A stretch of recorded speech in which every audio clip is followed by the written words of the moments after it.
துளி துளி துளி துளி மழை துளி, அது தொட தொட சிலிர்க்குது மலர் கொடி. உண்மைதானே? மழை துளியானது மண்ணில் விழுந்தால் பயிர்கள் சிலிர்க்கும், மலர் கொடிகள். நம்ம இப்போ அப்படிதான் பொருள் எடுத்துக்கணும். சரியா?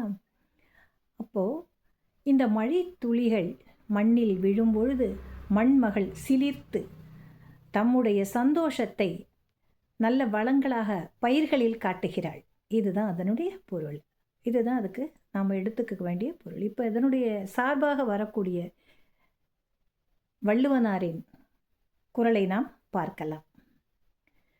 விசும்பின் துளி வீழின் அல்லால் மற்றாங்கே பசும்புல் தலை காண்பதரிது. விசும்பின் துளி வீழின் அல்லால் மற்றாங்கே பசும்புல் தலை காண்பதரிது. இதனுடைய பொருள் என்ன? விசும்பு என்றால் வானம், மேகக்கூட்டங்கள். மேகக்கூட்டங்களிலிருந்து மழை துளியானது மண்ணின் மேல் படாவிட்டால் மண் என்ன ஆகும்? வறண்டு போகும். அதனால் புற்கள் கூட முளைக்காது. புல் என்பது ஓரறிவு தன்மையுடைய தாவரம் இல்லையா?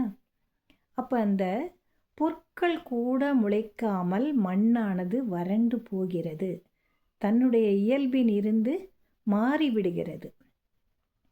ஆகையினால் அடிப்படையாக அமைவது மழை. அதை தான் சொல்கிறாரு, விசும்பின் துளி.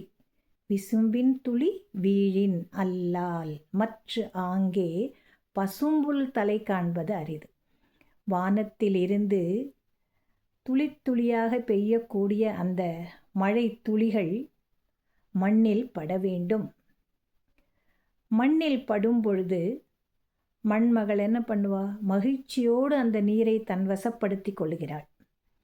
அந்த சந்தோஷத்திலேயே தன்னிடம் இருக்கக்கூடிய அந்த விதைகள், தன்னில் பதிக்கக்கூடிய விதைகள் அல்லது விதைக்கக்கூடிய விதைகள், இவற்றையெல்லாம் என்ன செய்கிறா? செழித்து வளரச் செய்கிறாள். அப்படி விழல மழை துளிகள் மண்ணின் மேல் படவில்லை என்றால் மண்மகள் வறண்டு போகிறாள். வறண்டா என்ன ஆகும்? வறட்சி தான் கிடைக்கும். பசும்புல் கூட முளைக்காது, புல்லு கூட முளைக்காது இல்லையா?